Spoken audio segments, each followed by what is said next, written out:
Halo Sobat Maritim semua, salam sehat, salam sejahtera selalu. Saya Stefanus Sumartono dari CV Marina Arta, juga Senior Engineer dari CV Marina Arta. Berikut saya akan berbagi mengenai sistem kemudi kapal, supaya para sobat-sobat maritim semua bisa memahami dengan baik bagaimana kemudi kapal bekerja. Di sini saya sudah buatkan blok diagram suatu kemudi kapal. Ini menggambarkan rudder atau daun kemudi, di mana daun kemudi ini harus bisa dimonitor di anjungan melalui rudder angle indicator namanya. Jadi ini harus dikalibrasi, harus sama persis, harus sinkron antara rudder dengan indikatornya. Di dalam suatu kapal biasanya ada kontrol, tiga macam kontrol yang mengoperasikan suatu kemudi. Ya, yang pertama itu adalah kontrol menggunakan non follow up atau di kapal disebut lever. Kemudian yang follow up dan kemudian yang ketiga adalah autopilot. Saya jelaskan dulu yang non follow up atau lever. Di kapal ini biasanya hanya berupa stick, ya berupa stick. Makanya kalau juru mudi biasanya bilang pakai stick, nah, itu berarti menggunakan non follow up atau lever, biasanya disebut lever. Ini hanya bergerak ke kiri dan ke kanan begitu saja. Dan ini merupakan suatu switch, ya switch. Di sini ada tulisan biasanya di kiri itu P, kanan itu S. P itu dari kata port, yang kanan itu starboard. Kalau stick itu digeser ke kiri, artinya dia menghidupkan elektrohidrolik ini, valve solenoid sebelah kiri, maka kemudi akan bergerak ke kiri. Demikian juga kalau stick itu digeser, dihidupkan ke kanan, maka solenoid valve ini akan menggerakkan kemudi ke kanan. Jadi demikian, bolak-balik. Jadi misalnya minta 10 ke kiri, tinggal geser aja sticknya ke kiri sampai kita lihat indikatornya di angka 10, langsung diangkat. Dia langsung otomatis berhenti. Kalau mau di tengah-tengah, tinggal diarahkan ke tengah lagi, kemudian stop sampai di tengah, maka rudder indikator akan menunjukkan sesuai yang kita mau.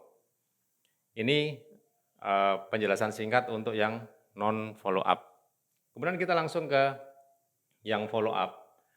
Di follow up ini yang sebetulnya paling sering dipakai, paling sering dioperasikan untuk di sebuah kapal.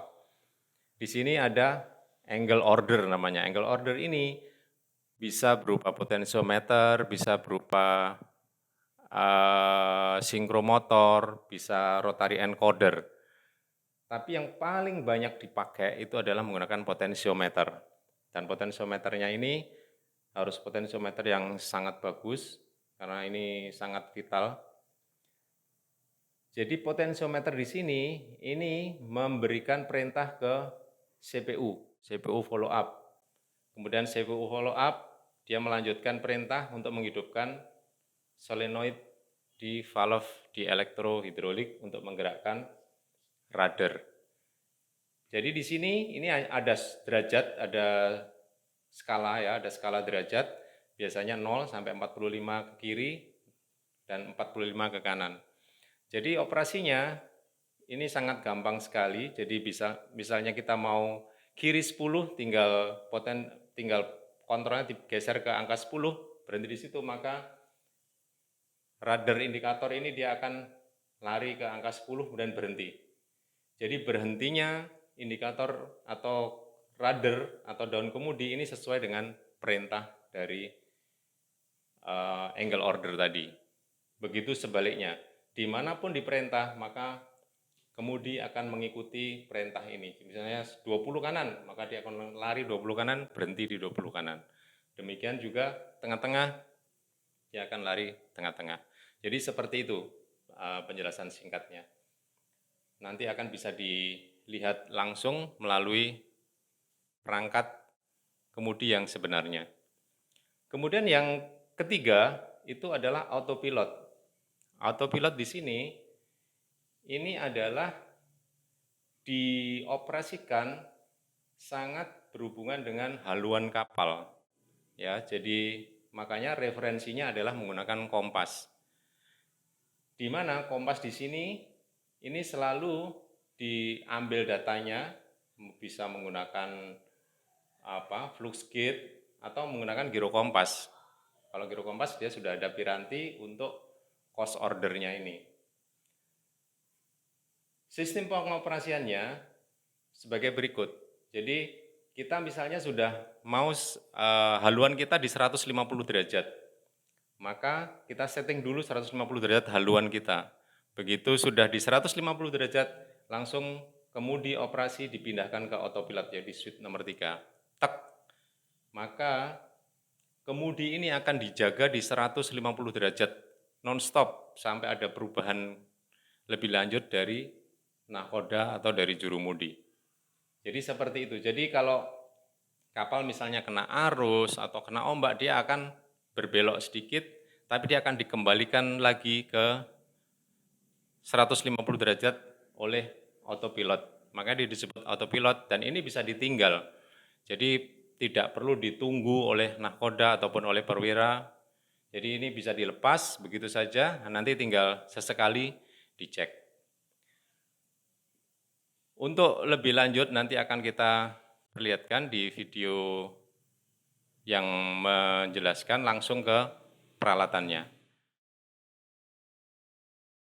Ya, baiklah Sobat Maritim, melanjutkan penjelasan mengenai kemudi kapal kemarin, kita akan langsung praktekkan di peralatan kontrol yang sebenarnya, sekaligus bisa melihat untuk indikator kemudinya. Oke. Baiklah, ini kita langsung menuju ke alat steering kontrolnya, tipenya Marinak FM1. Ini lengkap dengan radar indikator, jadi ini adalah radar indikator, jadi untuk ini sudah dikalibrasi dengan daun kemudi, dengan radar. Jadi ini sekarang posisi off, kita akan coba menggunakan NFU ya, seperti yang kemarin. Ini NFU, kita geser ke posisi NFU, berarti yang digunakan adalah kontrol ini. Jadi kita misalnya minta kanan, geser ke kanan. Itu dilepas, dia langsung berhenti. Kanan lagi, dia berhenti. Kanan itu S ya, starboard, itu kanan. Misalnya kurang ke kanan, kita tekan ke kanan lagi, kita stop lagi. Kalau kita mau ke tengah-tengah, berarti harus ke kiri. Dikekirikan, dia akan bergerak ke kiri, daun kemudinya. Tengah-tengah, stop, kita lepas. Kalau kita misalnya minta mau 10 kiri, kita tinggal tekan ke kiri, 10 stop. 20 kiri, stop. Tengah-tengah, kita geser ke kanan lagi. Ya, seperti itu. Ini adalah kontrol menggunakan NFU, non follow up. Kemudian kalau kita mau menggunakan kontrol FU, follow up, ini kita pindah ke FU. Artinya menggunakan kontrol yang FU ini. Jadi ini kontrol FU ini adalah angle order. Jadi misalnya kita minta 10 kiri, kita geser 10 kiri. Nah dia akan berhenti di 10. Misalnya 30 kiri, kita geser 30, maka kemudian akan bergeser ke arah 30 derajat. Tengah-tengah, ini ada klik, berarti dia di tengah-tengah. Kemudian akan bergeser di center, di tengah-tengah. 10 kanan, 20 kanan, 30 kanan. Ya, seperti itu. Tengah-tengah, kita tinggal geser langsung di tengah, dia akan kembali ke tengah-tengah dan berhenti. Alat kontrol kemudi ini juga bisa dioperasikan untuk malam hari. Jadi pada posisi gelap gulita, ini ada tombol-tombol dimmer, jadi ada dimmer untuk angle order sama dimmer untuk angle indikator. Jadi ini dimmernya untuk, ya bisa kelihatan, yang angle ordernya, ini yang untuk indikator kemudinya. Bisa diredupkan, kalau terlalu terang bisa diredupkan, kalau kurang terang bisa diterangkan lagi. Sama juga ini, kalau terlalu terang bisa diredupkan seperti itu. Jadi demikian penjelasan saya mengenai kontrol kemudi Marinak FM1. Kemudian untuk pengoperasian autopilot, itu yang ada autopilotnya adalah FM1A. Itu akan kita jelaskan pada video berikutnya. Demikian penjelasan dari saya untuk Sobat Maritim semua. Terima kasih, salam sehat, salam sejahtera selalu.